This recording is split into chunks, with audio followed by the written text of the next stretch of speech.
Here's another place you can contact: membership@uugreenfield.org. So if you are interested or know people who might be interested in becoming a member, one last time, that website is simply membership@uugreenfield.org. And now I invite everyone to do something that we always do automatically, but to do it intentionally, to breathe deeply, to come into the room, to be really fully part of, you're watching this remotely, to be present, to be focused, to be at peace. To paraphrase Pete Townsend, to be pure and easy, like a grace note, playing so free, like a breath of rippling light. And now, let us take this time for quiet reflection as we listen to the lovely music that we're so lucky to have on so many Sundays from Julia Beatty, to today's prelude.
Thank you, Julia.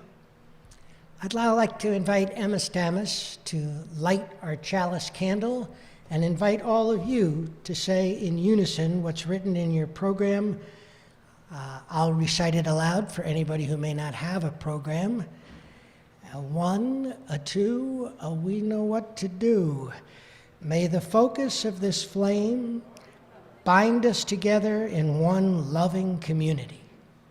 May the light of love be shining deep within our spirit. May the torch of mercy clear the path and show the way. May the horn of plenty sound so everyone can hear it. May this light of love be with you every day. It's adapted from a song of that title, The Light of Love, by my friend David Roth. So we'll hear Julia play the hymn. You can find it in your hymnal. It's what's listed up there, with not the two that's in the program. So it's hymn number 67, We Sing Now Together, a song of thanksgiving.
So several months ago, a few of us got together and put some real love into our former covenant, and we eventually co-created something that you see in your order of service. Again, I'll recite it out loud for someone who may not have said order of service, and please follow along. In this house, we covenant with one another to build our connections on a foundation of love, hope, and faith, to accept responsibility for our individual acts and work together to promote justice and peace, to communicate with kindness and support, to serve with compassion and commitment, to listen with an open mind and heart, valuing our diversity as a source of our communal strength,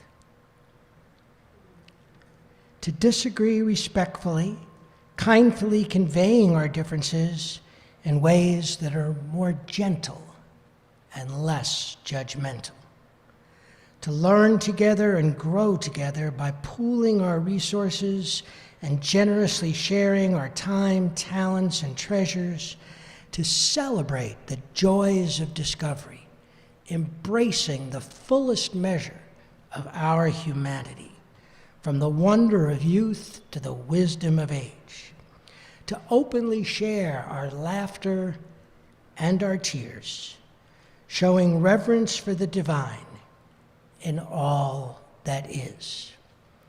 So this is a moment when we have a chance to be generous in whatever way we can, with whatever forms of treasure we're willing and able to offer to the church.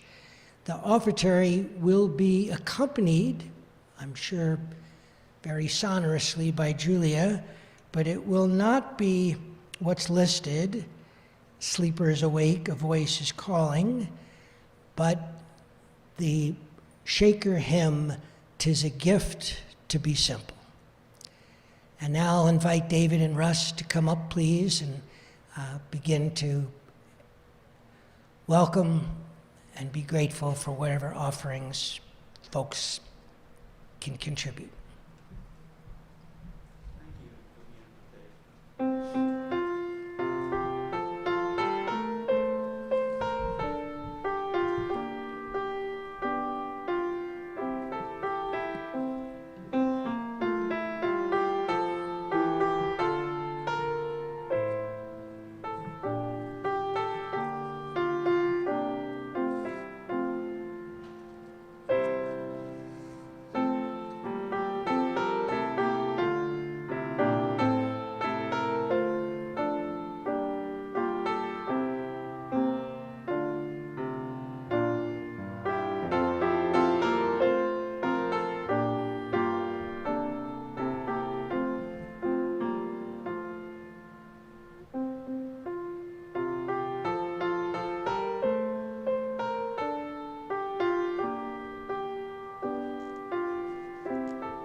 Thank you so much, Julia. I've always loved that hymn, and despite no lesser a luminary than Aaron Copland, including it in one of his most renowned symphonic pieces, too often simplicity is considered superficial.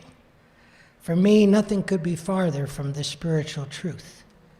To paraphrase a wise yoga teacher I met at Kripalu, simple gifts aren't about taking the easy way out.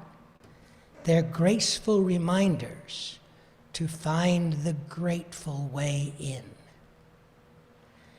My reading this morning is excerpted from a poignant song with a timely title, Thanksgiving Eve, by Bob Franke.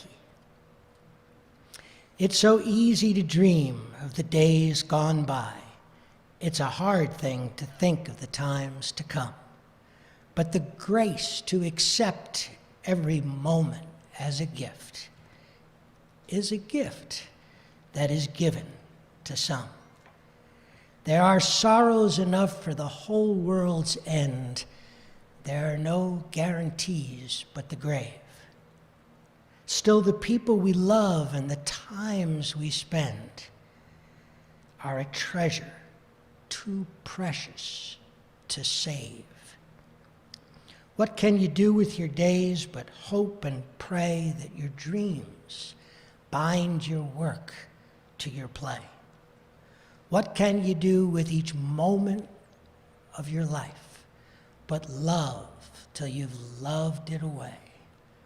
Love till you've loved it away.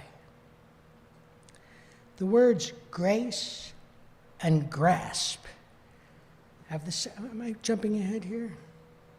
Yes, I am. So at this point, we're going to do a hymn that I'm sure will be very familiar to just about everybody, to the point where you may not even have to look at your hymnal. But should you choose to, it's number 205, and it's Amazing Grace.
Thank you, Julia. The words grace and grasp have the same first three letters, but their meanings are almost diametrically opposed, which could explain why I never had a hit with my hymn, Awesome Grasp. Grace is unbidden and undeserved, like waking up in a good mood for no good reason. Grasping is clenching and controlling. Grace is a fluid conduit, a 27-foot downhill putt that curves left at the last minute and curls into the cup for a birdie. Grace happens. Ever been on an evening stroll and suddenly took a tumble? When your toe hits a hidden root and you topple forward, grasping tells you to resist and plant your feet.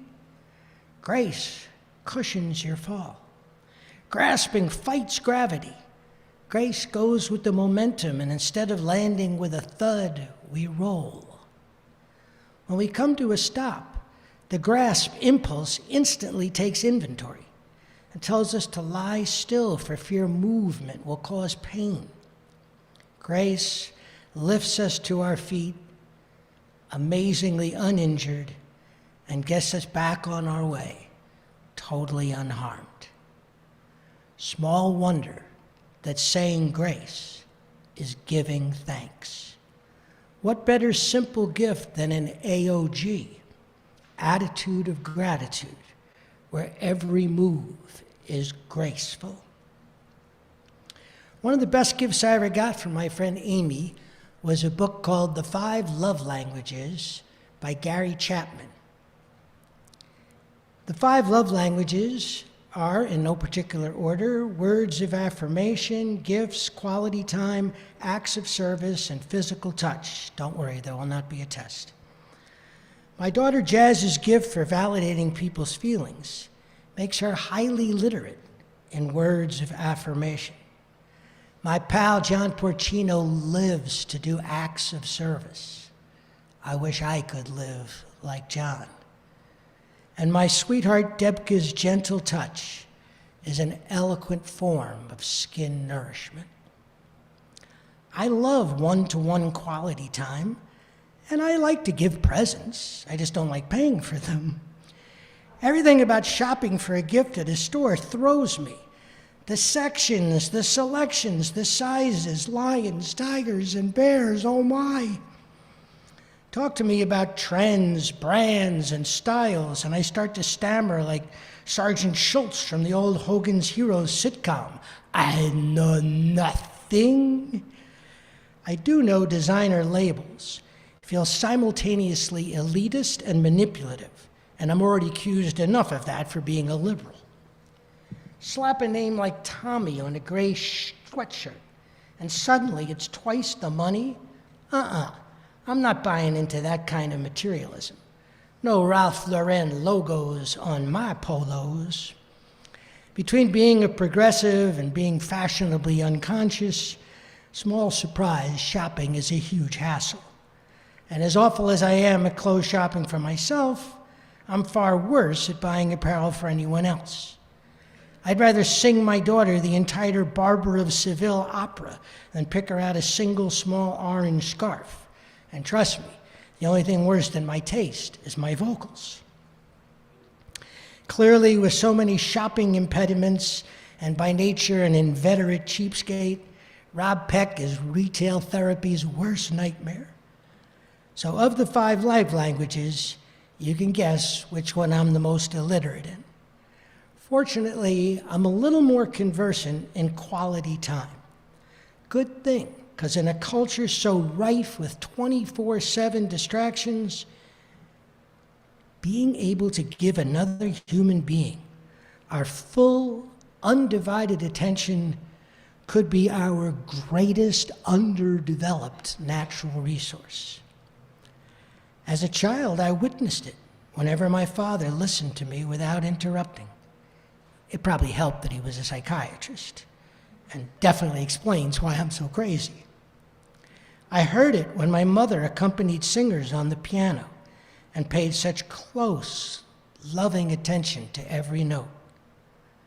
The one family member I should have gone to school with the most was my incredibly patient and persistent maternal grandfather.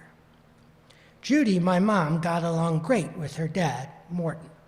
Not so much with her mother, Betty. My father, Art, wasn't exactly a fan either. Betty's frequent nagging unnerved him. Imagine a husband irked by his mother-in-law. Still, from the moment Morton met her in college, Betty was his angel.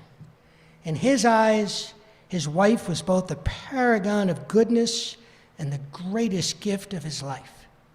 In mine, Betty was the only thing worse than an overly protective Jewish mother, an invasive Jewish grandmother. Judy herself frequently bemoaned Betty's over-controlling behavior at family gatherings. Art, meanwhile, pounced on every opportunity to poke fun at her foibles in a way we all found funny, all except one. Morton made it clear he didn't countenance Betty being the brunt of jokes and refused to join our comedic pile-on. Mind you, it wasn't that my grandfather lacked a sense of humor, as evidenced in his 40th anniversary toast. Darling, may you live as long as you want and want to as long as you live. No, Morton was just a rare instance of a husband who remained so deeply enamored of his wife that even after 40 years of marriage, they were still total lovebirds. I know you can't see it from this distance afterwards if you want to come up and take a look, But this is them shortly after their 40th wedding anniversary, and it sits by my bed and reminds me of just how amazing it is that that can really be a part of the human story also.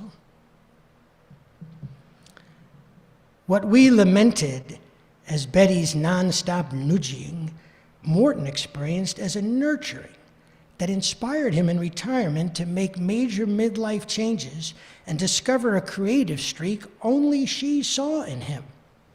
Inspired by his beloved's faith in his ability, Morton became a late bloomer artist, discovering talents in writing, storytelling, and making whimsical sculptures from found objects. In his creations, a large wishbone and a sardine key became a cellist's hands and bow. But nowhere in that impressive pedigree was the one thing that mattered most to me: sports. My grandma incessantly insisted, "Bobby Peck, if you spent half the time you put into sports into your studies, you'd live up to your middle name, Marcus, after her father, the rabbi." Ah, if only he could see me up here now. Morton didn't care much for athletics either, but he knew I loved basketball, and because he loved his grandson, he would watch the Knicks games with me. One night, Betty berated me for treating the NBA playoffs like a pilgrimage to the promised land, which it is. Morton didn't argue with her. He just gave me a wink and kept watching.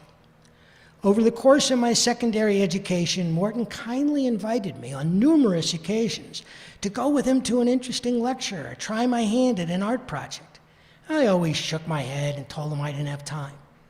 For just about every birthday in high school, he'd purchase a renowned book for me to read, always softly adding how he'd really enjoy discussing them. But if it wasn't round, rubber, and rolled, Rob rejected it. In my last year of high school, eager to earn money to go to Knicks games and rock concerts, I started searching out odd jobs. The minute he heard I was hunting for part-time work, Morton stepped up to be my first employer, paying me to repaint his basement. There was no interview or referrals, so it never came up that I had no experience, expertise, or even equipment. No matter. Morton just wanted to give me some work. He said the job would take around 2 to 3 hours, and he'd pay me $18 regardless. Plus, if I arrived between noon and 1, he'd throw in lunch.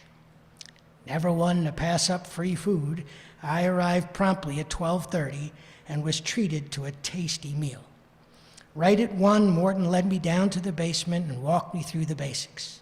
I told him, dip the brush in the can, slap some paint on the wall. How hard could this be? 30 minutes later, I heard his feet coming down the stairs and frantically tried to cover up the mess I'd been making doing the trim with a way too wide brush. Morton instantly spotted it, smiled, and said, "Corners can be tricky. Why don't you focus on the main wall, and I'll see if I can get you back on track with the trim." Relieved, I nodded, and we set to our separate tasks. The repetitive brushstrokes soon became monotonous, so I was glad when my grandpa got us into a conversation. Even if it was about politics instead of playoffs, talking was a pleasant distraction. So much so, it wasn't until a good 40 minutes later that I realized he'd already completed the trim and was halfway through the back wall. With profound maturity, I said to myself, "Wow, how cool is this? The old guy pays me to paint, and he does half the job for me." When an hour passed and he was still painting away, guilt kicked in, and I put up a mild protest. Morton chuckled and told me, "Consider it a special new employee bonus." I saw his chuckle and raised him a guffaw. On a dime, our conversation took a fun turn into the comedic benefits of nepotism. After he finished the far wall, I started feeling guilty again and assured him I could handle the rest. Morton's reply was to wink and say, If you want a job done right, you've got to hire right or be ready to do half of it yourself. Lucky for you, son. You're such good company, I won't deduct a nickel for my highly skilled labor. We finished the job an hour ahead of schedule. I still came home with $18 and a $5 tip. That was the glad news.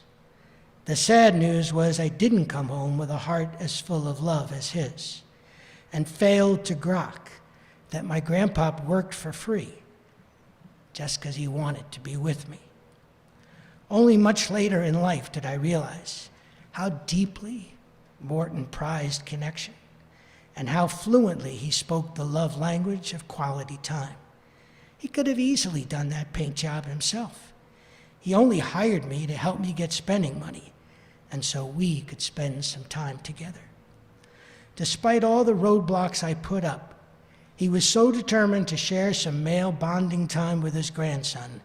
Morton epitomized Khalil Gibran's poignant phrase that work is love made visible.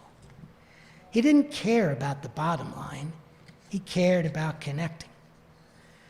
I wish with all my heart that I'd seen it at the time and told him how much it meant to me. But I didn't get it. I was too self-absorbed to see that my grandpa loved me so much, he paid me to spend time together. 2 years later, a few days before Thanksgiving, I got a distraught call from Betty. Morton had suffered a massive heart attack and was hanging by a thread. I drove directly to the hospital and walked into the ICU praying he'd still be alive. Morton was, but barely. He lay feebly in his hospital bed, plastic tubes coming out of his nose. Nurses scurried in and out, checking vitals. Betty, forever a fixture by his side.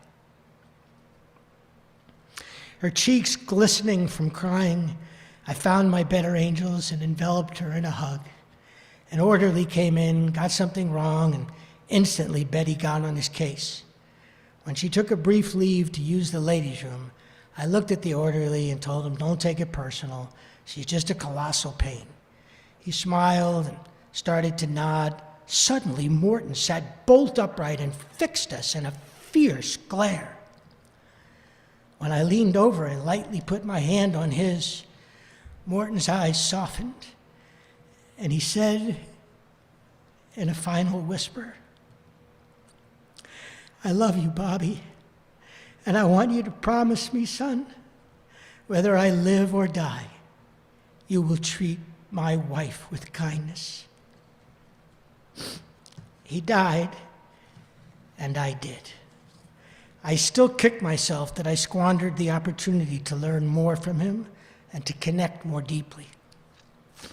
A loss which I suspect was just as hard, maybe even harder, on his end. But Morton's legacy became forever linked with Thanksgiving, and his last words, a sort of North Star, guiding me to be a more kindful man. So on Betty's first birthday after his death, I wrote her a sentimental poem, just like the ones my grandpa annually composed for the occasion. Same cornball prose and schmaltzy cards for Hanukkah and Mother's Day. I ended each one with abiding affection and heartfelt love, and signed my full name, except I changed the middle one from Marcus to Morton. It helped that it made Betty happy, but never really connecting in a meaningful way with Morton, the man in my family I wound up most resembling, physically, emotionally, and spiritually, remains one of my deepest regrets. My grandpa's sudden passing taught me a slow, lingering lesson about unconditional generosity and unbridled kindfulness. One that's just in time for Thanksgiving, namely that while it's wise to delay gratification, too much deferred gratitude can lead to a case of arrested appreciation. As Bob Franke sang in Thanksgiving Eve, there are sorrows enough for the whole world's end, and no guarantees but the grave. Still, the people we love and the times that we spend, these are treasures too precious to save. I'll forever wish I told Morton how much he meant to me while he was alive. But it's better to focus on feeling grateful now than beat myself up for being oblivious then. And fortunately, as far as I know, gratitude isn't time sensitive, has a long half-life, and there's no statute of limitations on appreciations. In sum, it's never too late in life to learn a new language and recount our blessings. Love is full of second chances, and maybe the veil between life and death is thinner than any of us know. Perhaps the same way a tree's roots are buried underground, our ancestors aren't visible, but remain connected. I do know when I watch my daughter make art, I imagine Morton's spirit moving within her. And when Depke and I gift each other with full, undivided attention, sometimes I can feel his presence in my heart, whispering, "Carpe connection, son, carpe connection." I'd like to close my long sermon with a very short excerpt from a piece that came to me, Grace, of poet Angelo Guiterre. Praise the memories, praise the laughs and smiles you thought had been evicted from your jawline. Praise the eyes for seeing and still believing. Praise the prophets for never losing their vision and who refused to profit off of those visions. Praise the heart for housing this living room of emotions. So with a nod to Rumi that life is a guest house, let us gratefully get to know each other's love languages, share our gifts, and allow grace to reveal that what we appreciate, we cultivate. Amen, Ashe, Ya Fatah, and blessed be.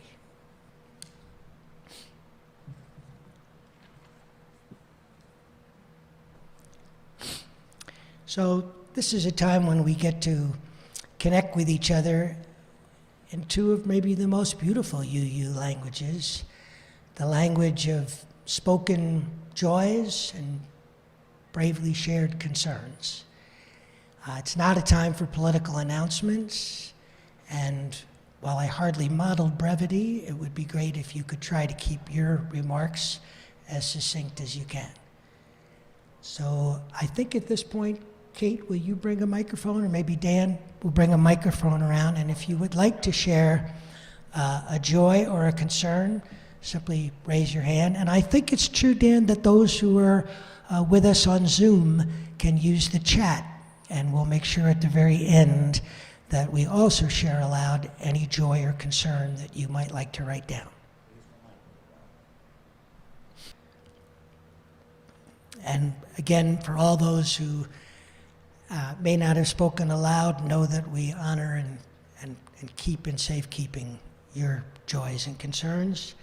And I invite all of us to close with our customary sung response, which is the prayer to friends. We, again, sadly, will not be singing, but I'm sure most of us know the words in our heart, and Julia will play them with a lot of heart.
So I'd like to conclude with a benediction that's actually listed, almost all of it, in your order of service. Again, for those of you who don't have an order of service, I will recite it aloud. It's excerpted from the song that we heard, or didn't hear, but that I mentioned as part of the chalice lighting, from David Roth. May nothing ever come between or threaten to divide us. May we never take for granted all the gifts that we receive, being ever mindful of the unseen hands that guide us and the miracles that cause us to believe. May the light of love be shining deep within your spirit. May the torch of mercy clear the path and show the way. May the horn of plenty sound so everyone can hear it. May the light of love be with you every day. And so it flows. May we go in peace like a breath of rippling light.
Okay, you're officially released. Anyway, Rob, that was really beautiful. So well. We appreciate you guys being here. So meaningful. I could listen to it all again. And I hope it was recorded well so we can. That would be wonderful. I'm still all verklempt. Verklempt. I'm sorry, what's that, Gary? I'm still all verklempt. Verklempt, good, I like that. Better verklempt than verstummt. Doesn't sound good. Remind us what verstummt is. Basically, bewildered. That's what I thought. Like stumped. Right. Anyway, it was beautiful. That's all I can keep saying. I felt really, I don't know, torn, because I would have loved to have seen some of the people, you know, my friends remotely, but I didn't think it would quite work to run back and forth from the pulpit to the laptop back to the pulpit. I just thought it might be slightly jarring for the people in the sanctuary. Did it just right. And of course, your friends can listen to it on YouTube, and we'll get to see your face. Let us hope.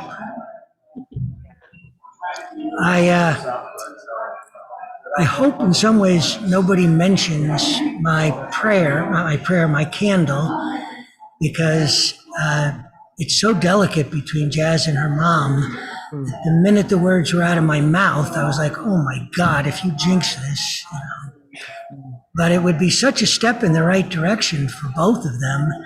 And frankly, you know, at this point, I can't think of a better sort of Thanksgiving than to see a little healing in our nuclear family.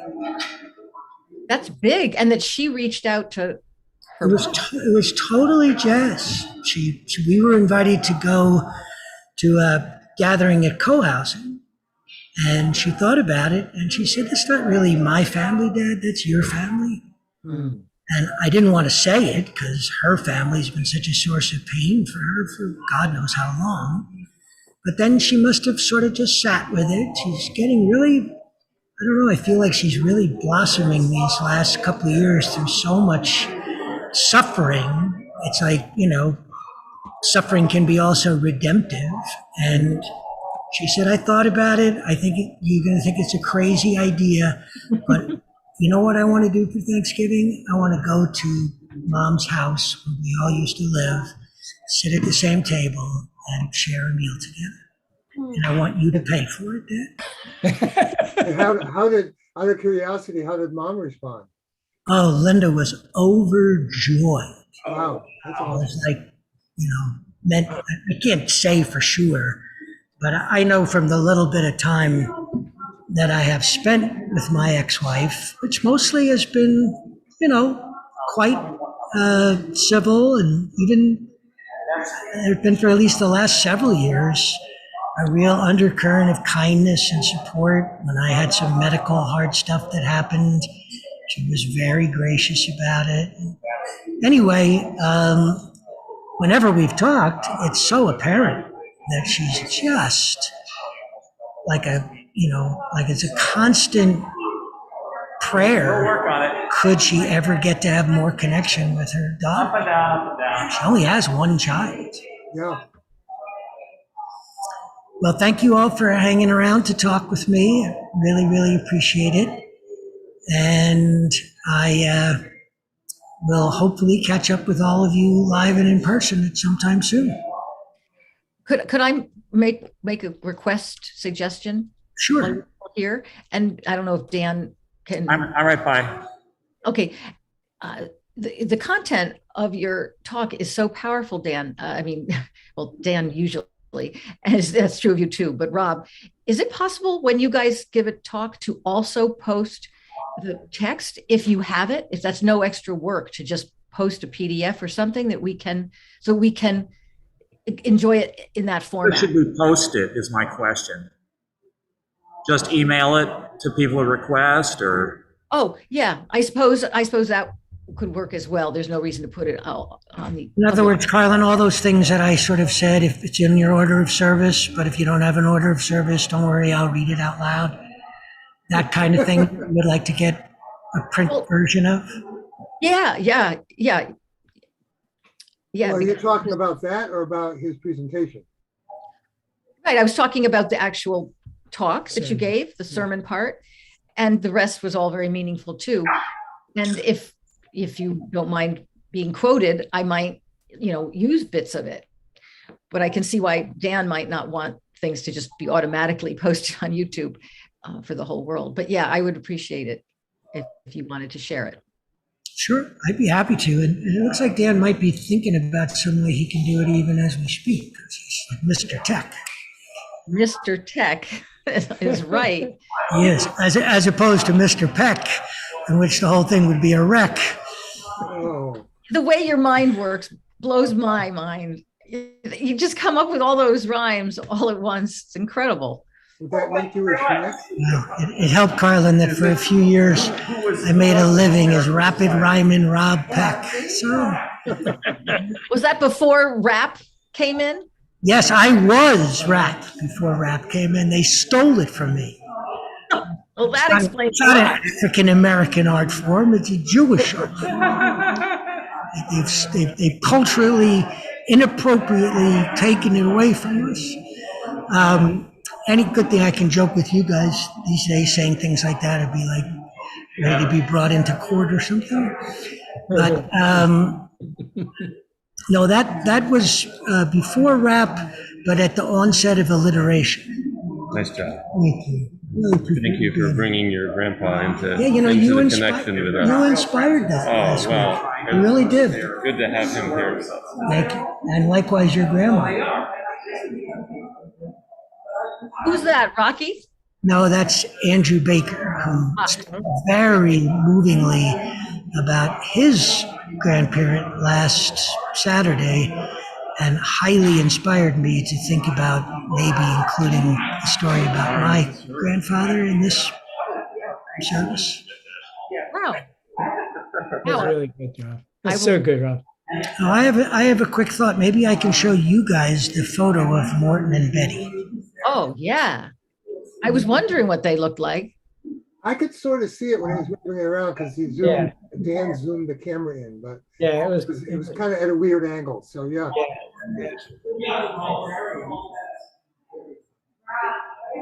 I guess he's gone to get the photograph. Is that it? yeah.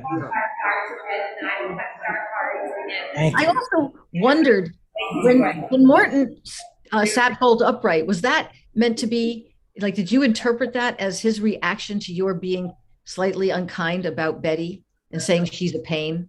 Oh yeah, I had to excerpt that part of it because it was already so long. He didn't just give us a fierce glare. He like took out his stuff and told me, "God damn it, your family has been like saying mean things about my wife for so long, and I won't stand another minute for it." And he just showed so much steel. Such a gentle man. I'd never felt that in him, and it stayed with me my whole life. It was one of Oh those my God. He pulled out his tubes when he did that? Yeah. So I mean, they put it back in pretty quickly. He didn't die because of that, but he died. I never had another conversation with him again. That was it. That was the last thing he ever said to me was, you know, wow. and if you want, I could send you the longer version. Sure, I love family drama. Please bring it on. If I hold this up, will you guys be able to see it? Oh, Closer. wow. Can you put it closer? Does this, if I push it like that, does that make it easier to me or harder? Higher up. Higher up. And then This to feels like your Marco left. Polo. To your left. To your left. To your left, To your Rob. left. To your left. To your left. There it is. Yeah, there we go. Yeah. Marco Polo. Marco. That's- Beautiful. Beautiful. Great. Well, Anyway, you get the sense.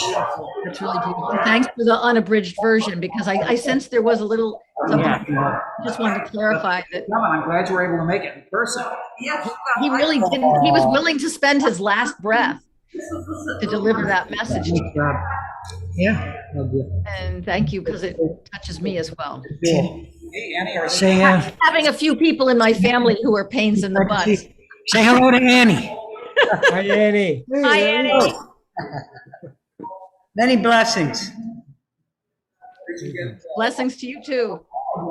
Okay, so thank you. Thank you. Wonderful to see you all. Right, I got the UU Hysterical Society Oh, with the warning that contains theologically immature content. I think that resembled it more. That made me wish I was there. I was like, I want one of those. from years ago, yeah? From All Souls years ago? I think so. I think we can contact Karen and get more. Gary, I think more can be had. I hope she has the master. Well, and maybe it's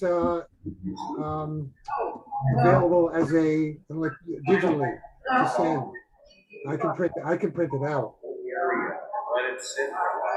Yeah, if you know, I don't remember who offered it, but if you know them, ask them if it's available digitally, and I'd be happy to. It's Karen Schaefer, and Dan will know as the organizer of everything. Dan will know how to connect with her. Yes. I'd like to. When in doubt, Dan out. That's the basic method of our whole church at this point. Thank you. We better sign off. Yes, a total Joy to be with you all. Talk to you Thank you all. very much again for showing up. You're the Thanks so best. much. You're the best. It was great. Bye, Okay. everyone. Okay. And for those of you who this will mean anything to, Ya Fatah!